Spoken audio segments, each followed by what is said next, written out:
That we can begin. Welcome. It's so good of so many of you to come back from the 5-day weekend to join us for the lecture tonight. That's a joke. Just a quick note to everybody in the room. I'm What about the lights? They're probably too bright. Well, not for the introduction.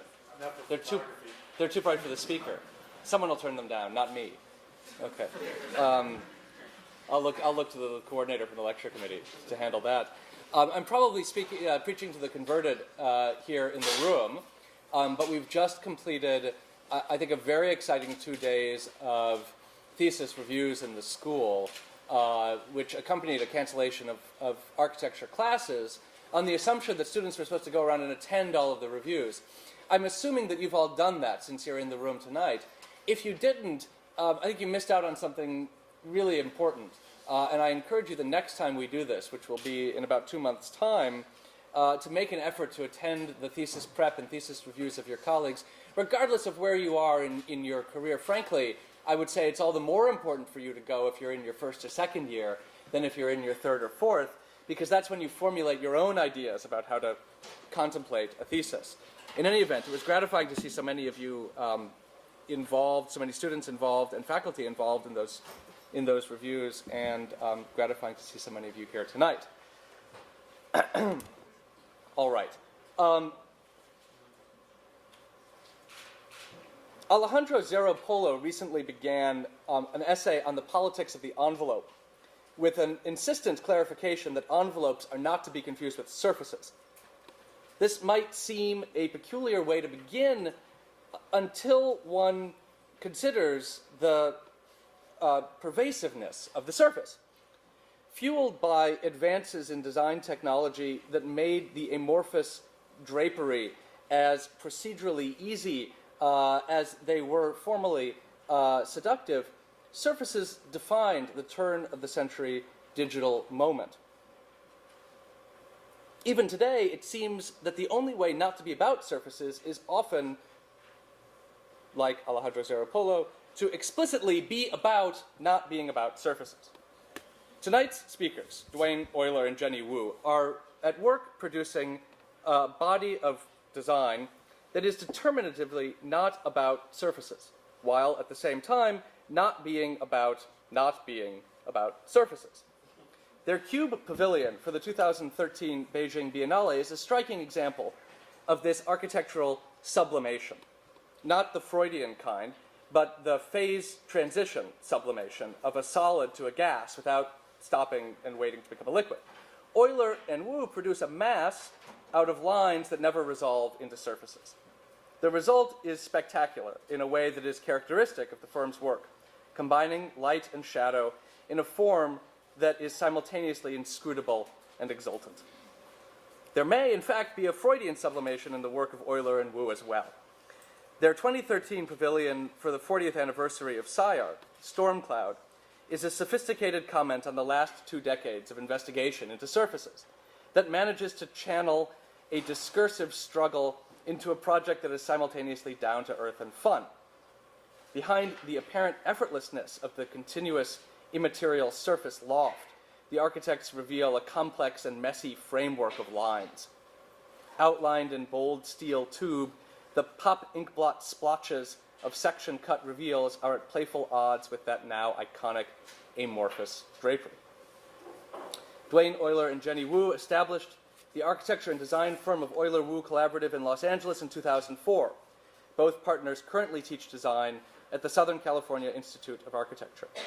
Their practice ranges from installation works and furniture mock-ups to a 16-story residential high-rise in Taipei, and has been featured in Architectural Records' 2013 Design Vanguard, is the winner of an Emergent Talent Award from the AIA California Council, a Presidential Honor Award for Emerging Practice from the AIALA, and of Taiwan's ADA Award for Emerging Architects, as well as an Emerging Voices Award from the Architectural League of New York. Their book, Pendulum Plane, was published in 2009 by the Los Angeles Forum for Architecture and Urban Design. Please join me in welcoming Dwayne Oyler and Jenny Wu.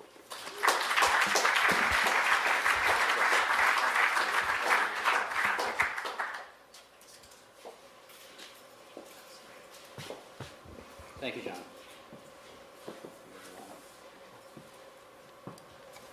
Thanks for having us here. We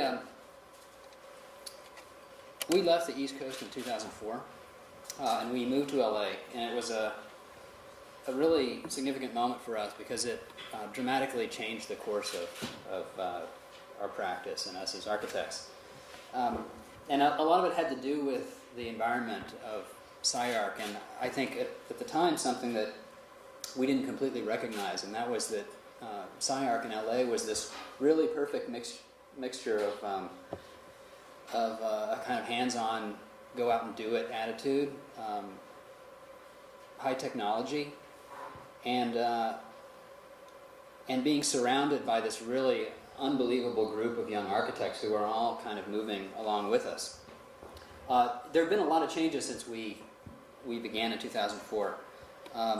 And I want to go through the evolution that we've gone through, not by talking project by project, one after another, but I'm going to kind of cut across a lot of projects in the beginning of the lecture, and then we'll talk in depth about 3 or 4 of them. One of the most profound changes that we've gone through has been an increased focus. We started out doing work that I think we came out of school, like most young architects, thinking that we had to kind of reinvent ourselves with every project. And the more of those projects we did, while rewarding in certain ways, the more that we found that we weren't making the kind of progress that we'd like to make. Essentially, we were starting over with ideas every time. And when we looked to the kind of architects that we really admired, guys like Frei Otto, Antonio Gaudí, they were guys who tended to work on problems over and over again. And they were problems that were somewhere in between a tectonic problem, a formal problem, and a material problem. But they were learning not just technical things, but they were learning about architectural effects and materiality along the way. And so we looked to the kind of thing that interested us. And looking back on our own student work, we've always really had this strong interest in the idea of line in space. And I want to talk in depth about the way that we think about that. This is one of my own projects from 1993. At the time, really talking about this as the idea of immersing yourself in this experiential interplay of light and shadow. And Jenny's thesis from the GSD, which had to do with the organization of program into this spatial knot-like thing, was a train station, and so still very much about using line to create architectural experience.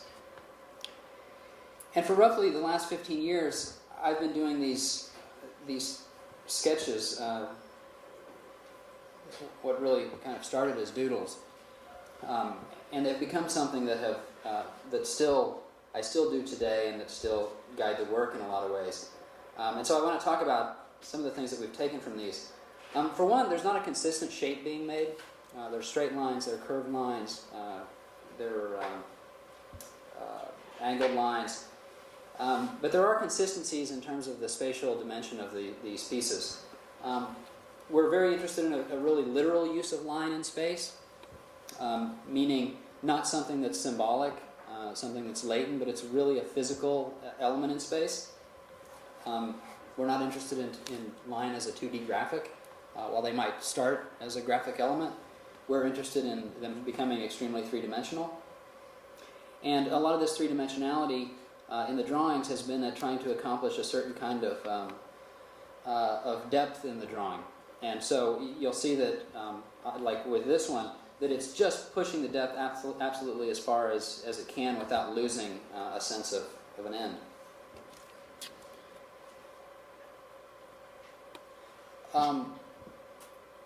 The work often translates into things that are both allow you to recognize a single line as well as bundlings of line, and I'll come back to that as I talk a little bit about structure.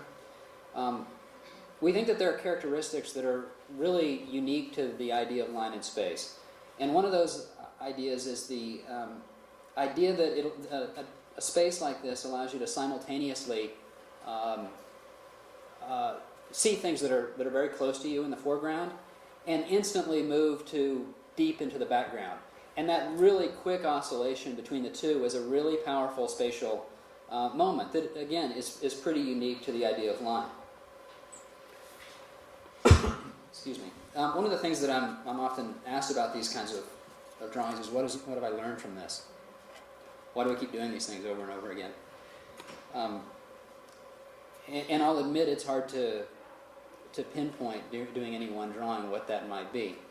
But what I found is over the last 10 or 15 years, they've gotten dramatically better. And when I say better, I mean they've gotten much more spatial. They've become far less sedimentary. They're not, they don't simply start in the background and move forward. Instead, there's an entanglement of things deep into the background, moving all the way to the foreground, and then back.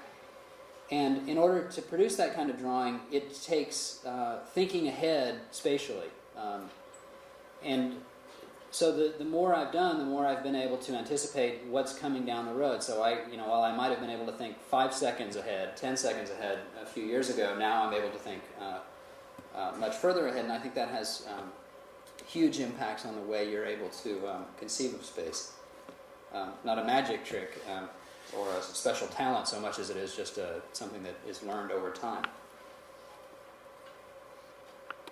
One of the things that's really important about the drawings, as in the work, is the smallest of details matter. And when you move into a drawing like this, it's funny how the smallest of details, something like this, it's the difference between a drawing being believable and developed or not. So you get rid of those tiny details, the drawing starts to fall apart. There's a lack of intentionality of it that comes with not having those details. We've also been interested in producing a kind of technical drawing that carries with it the same type of effect. And so if you look at the drawings, on one hand, extremely different, but on the other hand, trying to use, again, a technical drawing, trying to use real projective geometry in order to create the same effect by building up multiple types of drawings, projection lines, and guidelines on a single page. We, for the most part, with most of the work, have been interested in line as a structural element, and there are very specific reasons for that.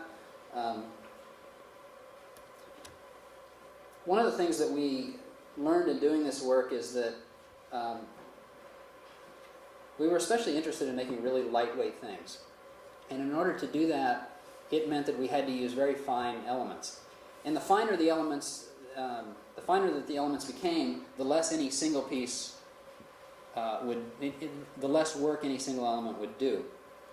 And it became a much slower, if you look at the piece, what happens is there becomes a much slower way of taking in the work, of understanding how it's operating structurally. And we thought that ambiguity about how the piece was working, on one hand, every piece there is working structurally. On the other hand, it takes a really extended period of time for one to understand how it's working. And we've essentially been interested in trying to extend your duration of taking in the piece, of experiencing the piece. A lot of the work, I think when you look at a lot of the work, a lot of people have seen and commented on its geometry as being aimed at getting at a sense of movement. And our interest has never explicitly been in that. On one hand, we think that might be true. On the other hand, for us, that sense of movement is a way, what's driven us is the idea that taking it in that way, that keeping the eye moving around the piece rather than creating single focal points or high points in the piece is another way of extending that duration of understanding. With nearly all of the work we've done, the installations, we've built almost all of them, and so we're especially interested in built work, in bringing the stuff into reality. And one of the great values of that we learned very early on is that these projects often produce their own tangents and offshoots that are really unexpected. We found that people, what started in the first project as a side interest became something completely different as we moved into other projects, and it took building it and understanding it in that way to know what direction to take next. I'll get more into that as we go along. And another example of a material interest turned into geometric interest is we've really been interested in the behavior of materials and the geometries that are produced by that. So as we get into a project a little later, this is an example of a project using net, where we were interested in the very specific behavior, geometric behavior of a net in space. And the way we work is a little unusual in the sense that we use every tool at our disposal. We still use a lot of really big models. Because the work, on one hand, we use a lot of digital tools. So something like the stair I just showed was a real exercise in CATIA. But this, for example, was relying on the performance of a net and the natural curvature of the net in a way that was much more easily understood simply by building a big model and seeing how it would behave, placing it in space and seeing how shadows would fall. And the role of fabrication has been really important in the office. I don't want to get too deep into fabrication. We could write a book on every piece we've done. I don't want to do that. One thing I did want to comment on is we're often asked about the role of craft, how we feel about it, what role it plays in the office. And I think we've never had a particular interest in craft per se, as a theoretical idea. On one hand, we don't especially care how the things are built if they're producing the kind of architectural effect that we're interested in. On the other hand, building each of these things has been so incredibly valuable to the office because spending the really intimate time with the work, we think has produced an understanding of its effects beyond technical, beyond simply how it stands up, that could only come with spending that time. So in that sense, the role of it's not exactly craft, but the kind of time that would come with getting intimate with it was important. Often with the projects, we've built these really elaborate jigs to make them happen. A project like this is built one bend at a time, all linked together. And so another example of that stair. So the way these aluminum tube projects are built, like I said, one tube at a time. So you look at these large loops of aluminum tubing, excuse me, moving through space, and I think immediate assumption is it's one continuous tube. We've figured out how to bend three-dimensionally. What's actually happening is we're taking one straight tube, we're making one bend on it, we're placing it in the jig. A second tube is then bent. They're linked together with a telescoping piece, and that piece can then rotate in space. Those two pieces are then set in there, and the jig will ensure that you're getting the right overall geometry. You'll then work your way all the way around the loop until the two pieces link back together. So this gives you an idea, just moving, for example, if you want to produce that one loop there, you're producing all of these pieces flat on the ground, rotating them all into place, and then getting that loop. Those are then added up into a set of loops. But over time, we've gotten a little smarter about the way we've made the jigs. We've started to make much larger projects.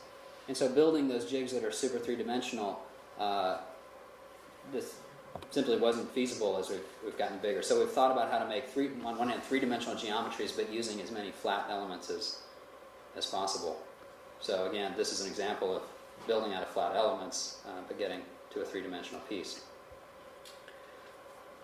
Like I was saying in the early part of the lecture, doing things over and over again has been really important for us. But it's a really delicate balance. On one hand, you want to keep pushing the work so that you're learning absolutely the most you can from the piece, and you're getting every piece of meat off the bone. On the other hand, you want to be careful to not continue to repeat yourself. So we did this series of aluminum projects. I'm going to go through these very quickly just to give you a sense of what we were up to. This project called Density Fields, it was at a gallery in Los Angeles, all built out of aluminum tubing. But this first one, we had ideas that it was about the site and this latent geometry on the site. And we were making each of the pieces for every bend. This one was also telescoped, but every joint was a piece of aluminum that had been cut, put back together, welded, and ground clean.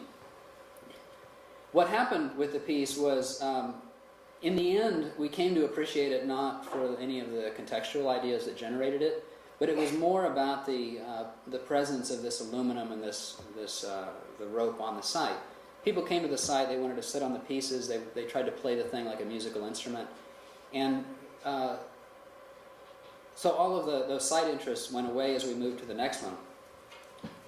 And in this one, a proposal, it was for a shared space in downtown Los Angeles between Woodbury University and the LA Architecture Forum. It asked for a temporary piece, one that could be put in a closet when the other group was using the space. It was a competition. Our proposal was essentially, we didn't think that was a very good idea. Anything of any real architectural value should remain. And so we created a ceiling piece that each of these pieces moves. They're counterweighted, so when a flap comes down, the piece moves even further down into the space. But what happened with this piece was it was especially complex compared to the previous piece. We roughly quadrupled the number of bends on the piece. And we realized that using that earlier technique of cutting, welding, and grinding, it wasn't going to work in the time frame and within the budget that we had. So we started using a bender. And what happened with the bender, aside from making it easier to build, obviously, was it really changed the effect of the work. Like suddenly we could create these really fluid fields of material that we just couldn't with the more jagged edges of the earlier one. So several projects, so here the idea is that it folds into the space, but at another moment you just get this continuous field of pieces. There are 16 modules in space, but the idea was that you really lost a sense of the module as you viewed it as a flat plane. There you get a sense of the modules as you're looking up toward them. And about the same time as that one, we were doing a stair at the gallery at SciArc. And here you see, we're building model after model, slowly beginning to incorporate surface into the stair. Obviously, you needed to walk on the stair.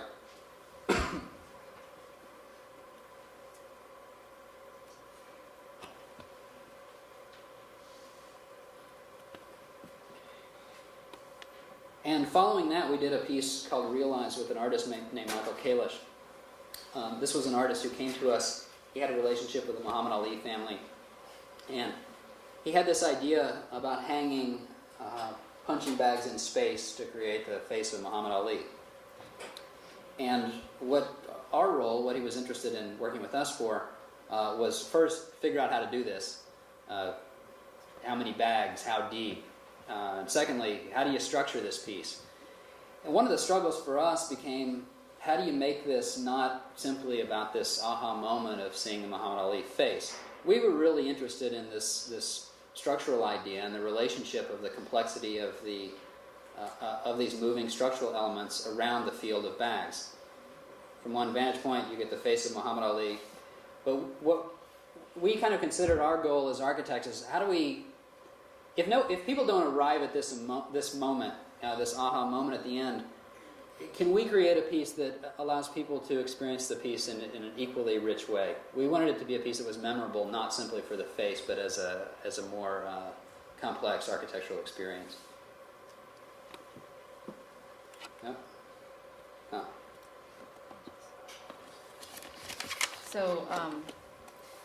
So we saw the Ali piece as kind of the provisional end to the aluminum-based projects, and mainly we always said to ourselves, as soon as we stop learning or doing something new, we want to move on. So we thought that as the scale of the projects gets bigger and we wanted to do something else, in this next project, we were asked by Dwell magazine, Dwell on Design, to do kind of a centerpiece for their big show in the LA Convention Center. And we took some of the ideas that stemmed from the Ali piece, which was the idea of creating something that is has a visual idea. So in this case, it was creating a pattern. So something that you see when you see it straight on as a series of this kind of modules, but then but then when you actually, these are drawings from the project, but if you look at an actual plan, it's actually very deep, and then within it there's a kind of series of surfaces and volumes. So, so the way that we actually started designing this was both digitally and then also through this physical model. Well, we understood these not as single lines, but the lines are actually made from surfaces. So we actually designed it as a set of surfaces that then we generated lines from. At the end, it was a wall piece. And you can see that each profile, as Dwayne was saying, we kind of got smarter about how to make these things. We were able to build, in this case, like there's some repeats, but 23 different profiles flat on the ground and then tilted in space, and then reconnect them together. So just one thing, as Dwayne was talking about fabrication, because we teach at SciArc, and one of the things that we started out as kind of a necessity for the office just to build up a portfolio, we started to take on these installation projects. But now we do it just for kind of the love of building, and also we realize that it's actually extending our design into fabrication. So for instance, the idea that there's no expert roper, and we're kind of figuring out how to detail a lot of these things. So for instance, on the bottom right, you see we're figuring out how to create a continuous loop for each of the modules, but then somehow the loops will stay in place, and then also how do you hide the ends. So little details like that really matters when you get up close. So these are some of the details that I'm talking about. And you can see at the end, we actually kind of created a technique of actually pre-wrapping every single continuous steel pieces with rope, and then use the rope, do a secondary rope that wraps over that. So at the end, other than the kind of initial impact, we really want this to become something completely spatial. So as you walk around the piece, you can start to see the undulating surfaces and large voids. So this is the final piece. And then there is a bench element that is out front that once you sit at the bench, you can actually see a kind of a large void that then kind of runs through these modules here.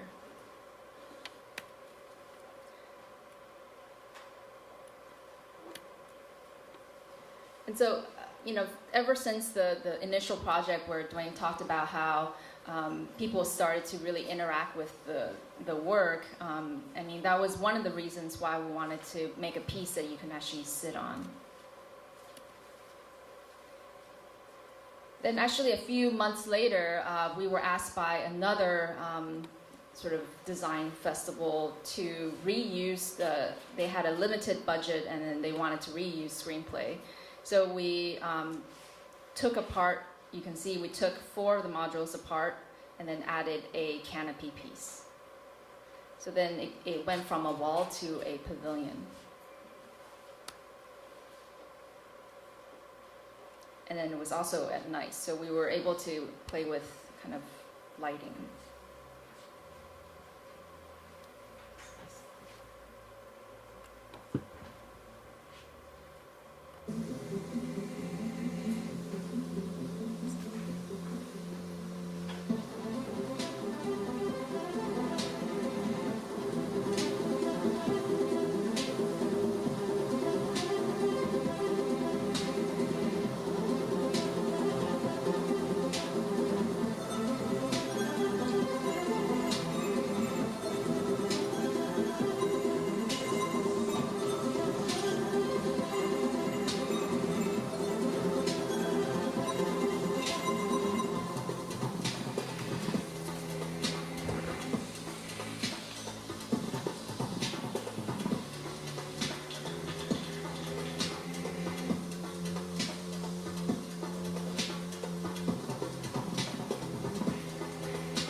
So just a few words about the videos. We actually started making videos as part of the Ali project. It was kind of by accident. The artist had hired a video crew, and then we realized what a kind of a great way to capture the spirit of the process, and even for us to kind of remember how it all kind of came about. So we started making videos for all of our projects, at least our design-built ones. At least the ones that are, we did ourselves. Well, and what's been interesting, and we'll get into some of these projects, is that we're now making videos to communicate things to people in Asia that are these techniques that are nearly impossible to draw, like the roping process or the fabric process that happens in some. So it's really an interesting way of communicating. Yeah. So speaking of which, our latest project that we completed is the Cube. It was for the 2013 Beijing Biennale.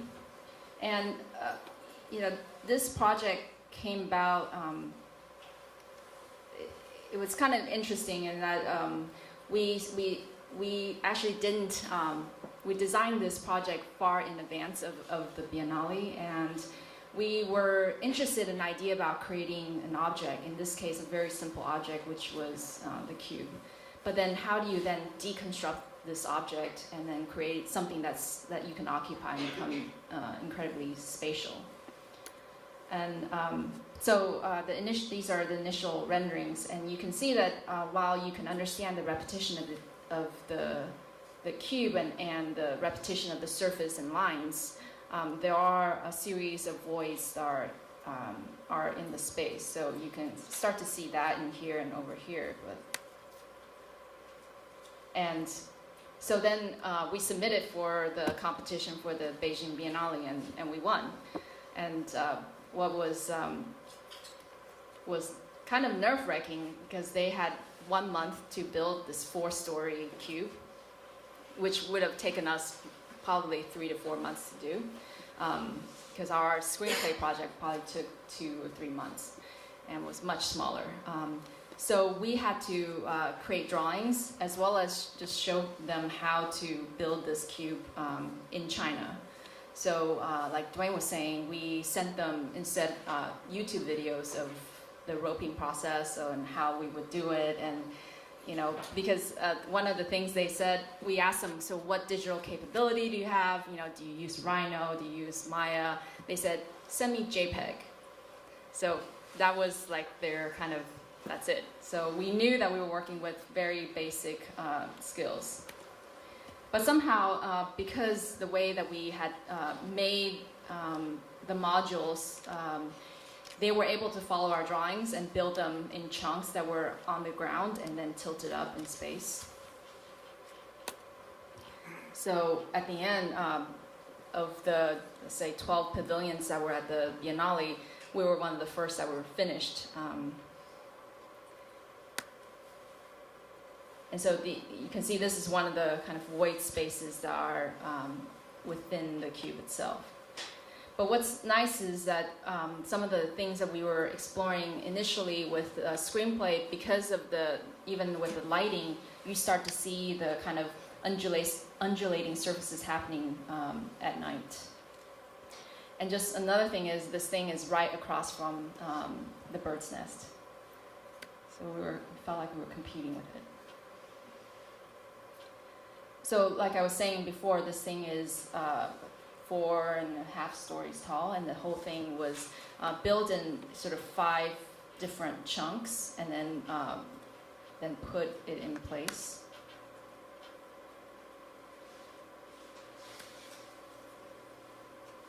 So some final images. And the thing that we love about our project is not just kind of the overall kind of the big wow moment, but when you can get close and really understand the complexity of the layering and the spaces that we had imagined, but now even with more depth, and the colors start to bring something else to life. As we've been doing all of these installations, a lot of things have changed. along with them, we've been doing building commissions, and it's because we've been doing these quickly and often more than one at a time. We've been thinking, what are the kind of problems that are going to come up with buildings? Obviously, doing things out of line, there's going to be a limit to it. The most fundamental of it is it's not going to keep the rain out. And so we've thought a lot about what is the role of surface in this game. And so alongside these purely line-based projects have been some that incorporated the idea of surface. And it's been a difficult problem because there's always you ask someone to do a line-based project and insert surface into it, there's this immediate default way of operating, and that is to simply infill the panels, to treat the lines like they're frames for a panel. But the problem with this, obviously, is that it absolutely destroys what was the power of the line in space. It simply becomes the edge to a line. And so our approach to dealing with this has always been that there should be a very loose fit between the line and the surface. So this is one example of it, where at moments the line becomes independent, and at other moments the line becomes an edge. And like the earlier drawings, now you're starting to see lines that incorporate surface into the game. So just another example of that kind of work where there's a dialogue between the surface and the line, sometimes moving below it, sometimes running along the edge, but much more a loose dialogue. And this was a piece that was done for the Guggenheim several years ago, a project called Contemplating the Void, in which several artists and architects were asked to submit pieces. And again, here you see the play of surfaces with lines that move up through the space. And then in 2012, we were asked to do a pavilion for Syracuse graduation. And at this time, we had just completed each of the aluminum tubing projects, and it was at a scale that was much bigger than anything that we had done before. And so it was the first time we were really thinking, how do we get natural curvature? How do we get the geometry that we've been interested in happening at this scale? And it was very clear that it wasn't going to happen out of the brute force that came with doing the aluminum projects. We weren't going to be able to bend all of those shapes. And so we thought, well, how do we get tensions material and a natural behavior working for us? And the one problem that was asked of us, the one thing that we had to address in the project, was we needed to provide shade for 1,000 people, exactly 1 or 2 hours in time, one day out of the year for the graduation ceremony. And so what we did was we were using nets, stretching them between these frames that we had constructed. And the really important thing to know about this project is that with the nets, we first thought, well, let's build the frames, let's put nets up, stretch the fabric, we're good. The problem was we quickly learned that a knotted net, meaning a net that has a knot at every intersection, it doesn't have a behavior that allows it to contort. It's restricted, and so when you put slack on the net, it simply droops, it doesn't stretch. Where a knitted net, meaning one that's just sort of interwoven, you can take it and you can push it and pull it into trapezoids, and it all stays taut, and it takes on the natural behavior that you're trying to contort it into. So that became the technique that we were using to infill the pieces. The way of providing shade then became putting a material stretched between 2 layers of net, so that we're getting both shade, but the shade is then taking on the natural curvature that the net wants to take on.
potentially architectural institutions that support the Long family and that are committed to the reality of its ideas, which is this thing that we're occupying today.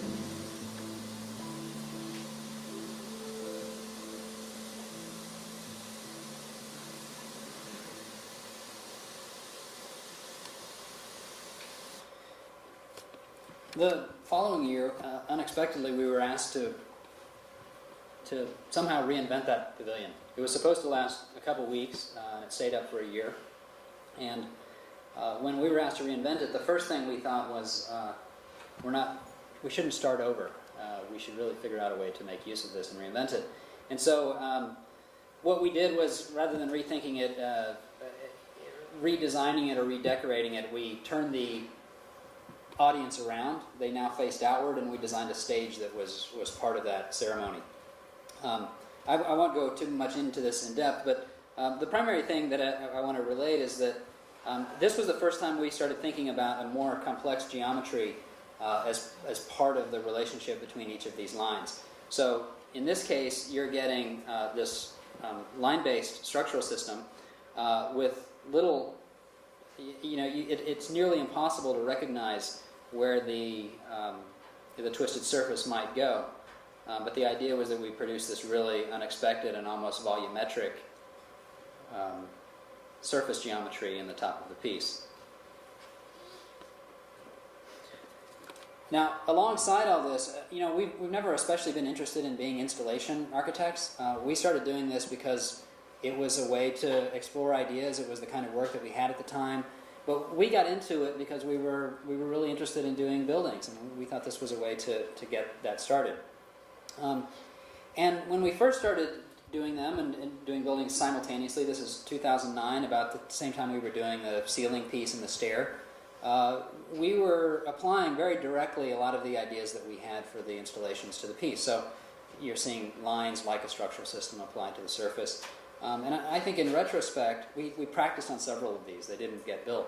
And in retrospect, I think we look back and we think we didn't quite get it right. Some of the things that were working at one scale, they really didn't at another. They were applique, they were a little too superficial. And so our goal with every project that we've done has been either, from this point on, has been either to rethink the strategy of the line-based idea, or to work to achieve a much more spatial experience in the way that we had with the earlier projects. So just a couple of examples of those types of early towers that we were doing. And later, I think a little bit more successful, where we start to incorporate a more three-dimensional surface into the geometry, all of these residential towers in Taipei. And then a project came along, really simple problem. It was in LA, a building on Sunset with a major corporation. They owned an existing building, and it was a really outdated 80s building, and they wanted to cover it with some kind of skin and reinvent the look, essentially. Actually, I don't think they asked for a skin. They just said, we need a new look. And what we were proposing was a lot of glass. They had a heat gain problem, so we proposed that it was covered with this skin. The important thing here is that this was the first case where we really thought in depth about a way we might create a geometry, a surface skin that started to reflect those ideas about a loose fit to the earlier aluminum type projects that we were doing. We didn't simply want to abandon that stuff. Jenny talked about how it was kind of time to move on at that scale. But suddenly we had a way to bring it back in and to work on a surface problem that was complementing and in dialogue with the line-based geometry. So the thing is 90% conventional skin system with a structural system behind, so over here. And then there's this one very special place in the front facade. I think I've got another image where there's a restaurant down in the lower right-hand corner and an entry below. And so this piece sort of lifts up in order to gesture toward that piece. The one really frustrating part about the project was that there was no interior problem at all to work on. And so within a few months we were doing another project, very similar. That one went away. And so we came back to this problem on another project where the skin on the exterior of the building is now moving into the lobby. This was a hotel to create much more a deeper spatial experience. And a house with a similar idea where, in this case, we've got full exterior experience, the piece moving through the space. I think there's a three-dimensional, the piece starting conceptually as this curtain, but folding up to become canopy in the front of the house, and then twisting to accommodate stair in the middle, and ultimately moving through all parts of the house.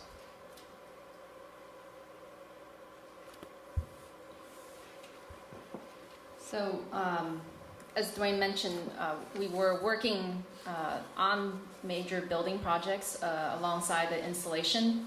I'm going to talk about the tower we're actually going to get built, and this is the actual site of our Taipei project. Is this kind of 5-story grouping of little buildings, and the site is really quite special. So you can see that this is the site. It's right across from an elementary school. And it's also across from a middle school and next to a highway. So basically it has 3 sides completely open. And the zoning in Taiwan has changed recently, so that now because of the airport, you were only able to build up to I think 10 stories, and now you can actually build up to 16. So this would be something that's much higher than the existing fabric. And with this race of developers slowly moving up to 15 feet, there's this big fear with all developers that as soon as they build their tower, someone else is going to build another one equally as tall next to them. But this really special siding essentially ensures its value because it will forever have at least 3 sides, or at least in the foreseeable future. Right. Open. And the frustrating things about the projects we were getting in Taipei was that when they come to you and they want to do a luxury high-rise building, first requirement is that you get only about 5 feet of space at the front facade of your building, and then maybe 2 feet of space to actually create your design. And so your floor plan is given to you, and then it's more or less just a skin job. Secondly, the second frustrating thing is that when you say luxury high-rise, this is what we're competing against. So what they consider luxury high-rise is they have these Victorian-style genre of high-rises, which I've never seen before. And the things, obviously, that interest us are more the kind of variations are created by the way that people add on to their apartments. But housing in Taipei is very formulaic. It's every single building is exactly the same. They all put their structure on the outside because they don't want to lose any amount of space because they can sell it for more money. So one of the things that, as we were starting, we thought about it as kind of this undulating line that moves up the building. But unlike our previous projects where we were using literally translating one single pipe as a line that moves up, we started to use a technique of pixelating the lines. And then using the pixelation and using materials to start to create depth and layering. Of course, with our developer, the idea that every balcony is not the same or every window is not the same completely freaks them out. So it was completely a battle to just even put something over their windows and to create any sort of variation. And so you can see that we were working with many different materials. We had a fritter glass, a perforated metal, clear glass, as well as just steel linear elements, and then also the window system. So at the end, we felt like this is the front facade, which we had about 5 feet of space at the very front edge of the balcony, and the rest has to appear to create depth through all of this kind of layering. And now this project is going to break ground in a few months.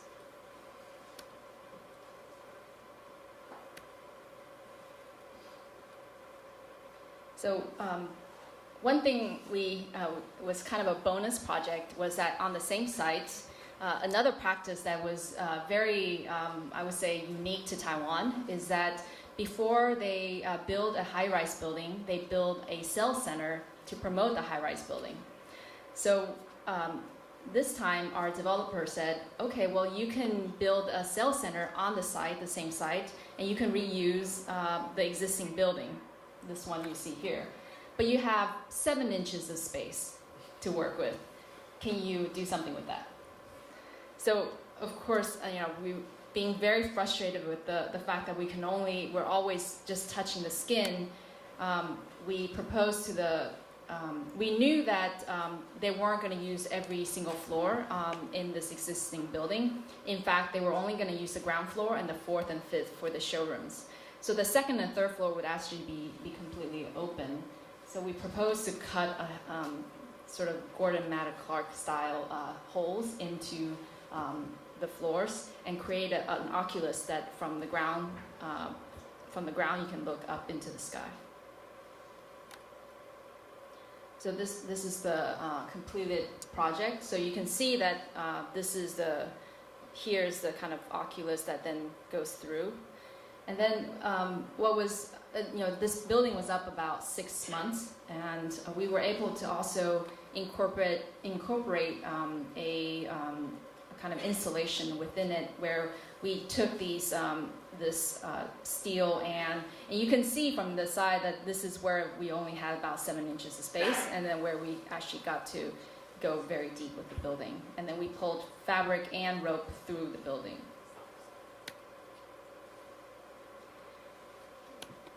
And like the China project, we also sent a YouTube video, one to how to rope, and the second one how to stretch fabric.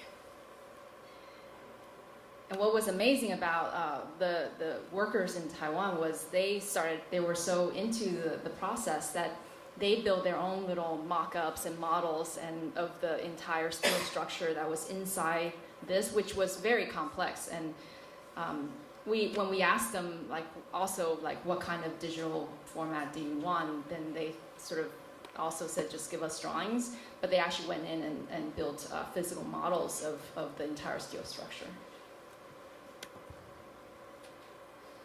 So this is the final piece. So this one was completed last year around April, and was up till about October, and then now is demolished to build the larger tower. So the final project we're going to talk about is also a project that we finished on the same day as our sales center project, which is the 3rd iteration of the Syracuse Pavilion.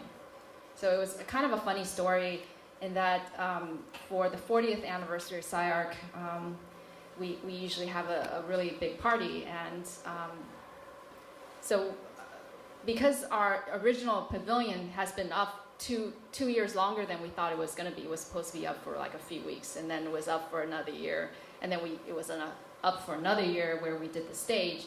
And so we thought, okay, well, I think it's ready to take it down.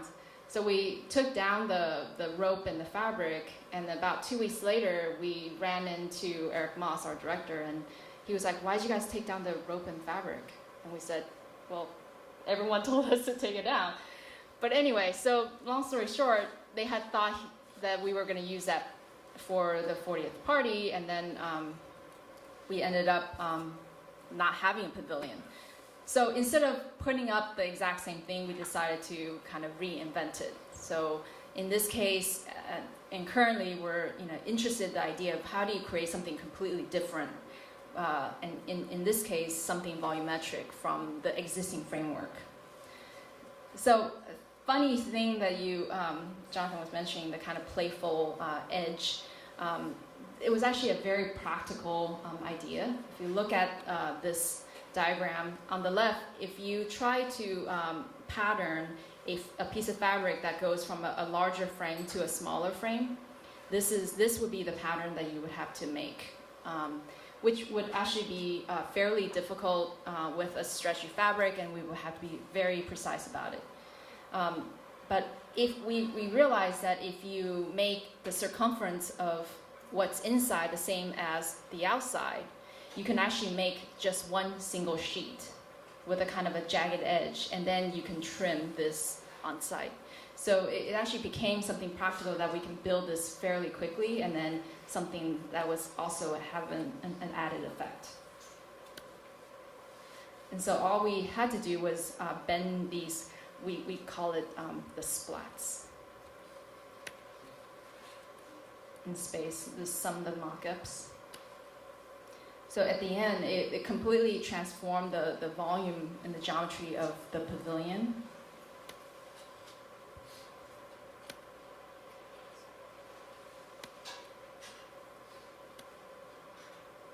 And also, this was at the actual party.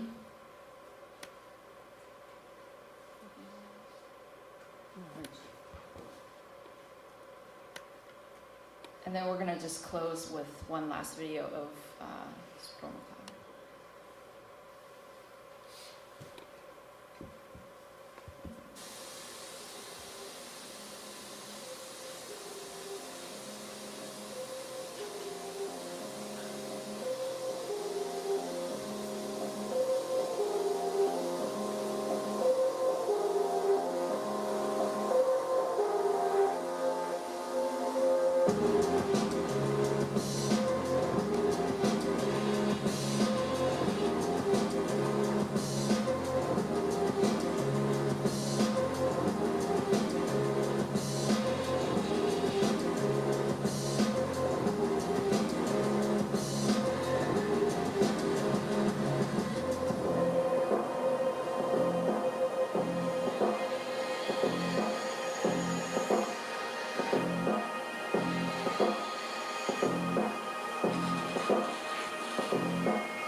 What's appealing about this is the third time around.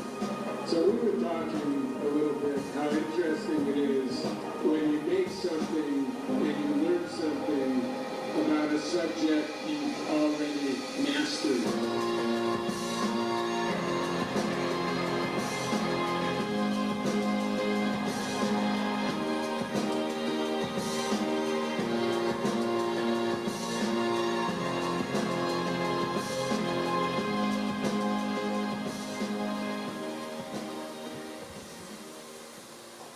Thank you very much.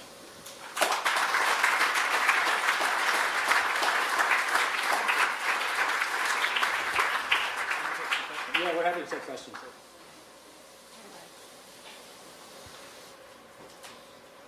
Are those your dogs in the videos? One of them is. There's, The others were rented. yeah, we're, Yeah, employee and I'll student scrub dog.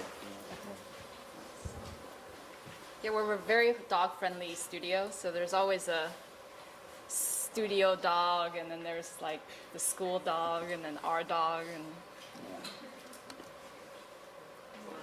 You guys have those videos on your website? yeah. Yeah. There are even more, actually. Yeah, now we want to document every phase of our life.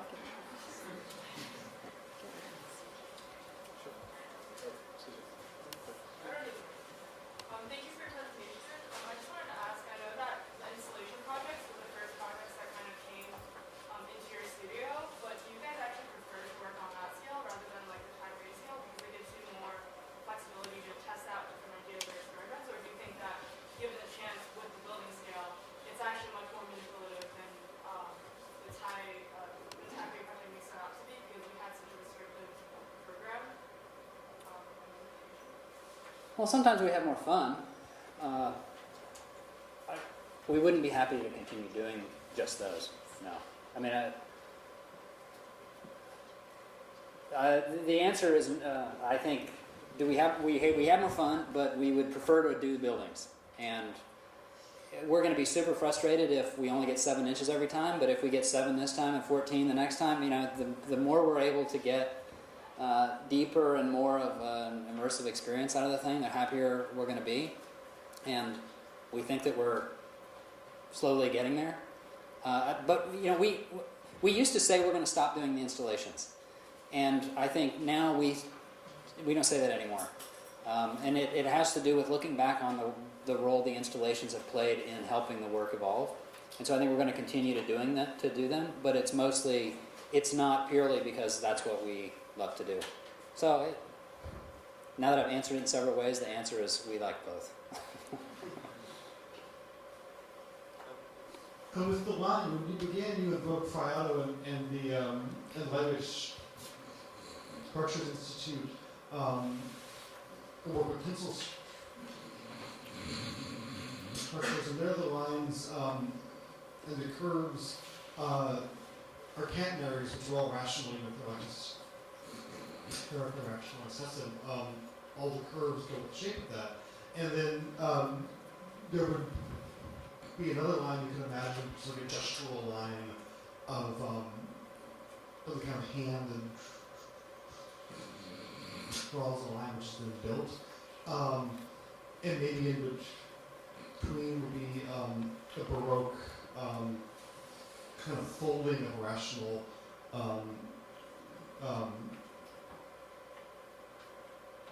rational system which is elaborated on. If the Friado work maybe kind of ends up in other projects of expressive structure like color travel, which is kind of unfortunate, or in the kind of like the high-tech image of this, you seem like Tanada kind of ended up in the same gutter that kind of roll off in that way, and moved to something which is not gestural, but not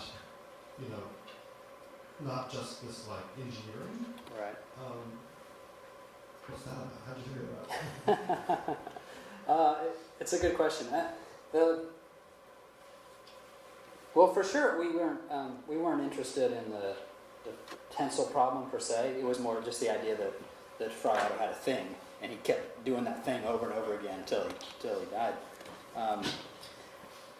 How did we wind up in between?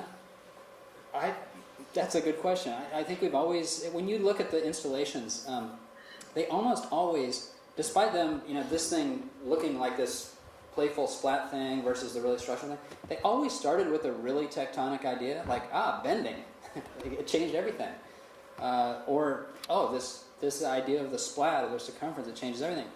So I think it really comes out of a desire to work in a tectonic way, but to let that tectonic thing flourish into a thing that's more than a technical solution to a problem.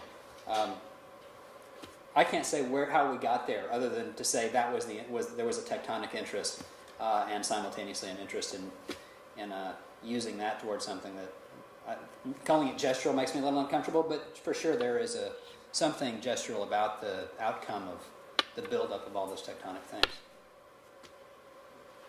I see 2 hands. Do you think maybe that greater thing beyond just the tectonics is something about experience or effect? Is that Absolutely, yeah. I mean, we're often asked, like, what software do you use? You parametric and all that stuff. We feel like a lot of times, we do take those things that, in some ways, you can read the work being very systematic, and then, we take it and then we kind of mess with it, and then a lot of times, for instance, like the cube has a very systematic way of how each of the surfaces work, but then by the kind of interruption of these voids and start to really mess up the system. So I think we have our own desires, and then we do it simultaneously. Yeah, we're not super reverent to you know, if there's a hardcore scripter in the room, he's probably super unhappy that we're saying, on one hand, you know, we'll start with some of those ideas sometimes, but we're always superimposing our own ideas onto them. And what we think it most produces, often in something like screenplay, is there are eccentricities in there that give it the character that it has. And they're hard to explain, but there's a kind of monotony, relentlessness that comes with an auto-generated approach that we are not that interested in. So, a final question? I love wordsmithing. I note that there's a foundation of a little history in your work, and I would say Edward Muybridge, a little bit of influence, or any of the futurists, just some curiosity of your foundation, what your inspiration was, maybe. We know the Muybridge work, sure.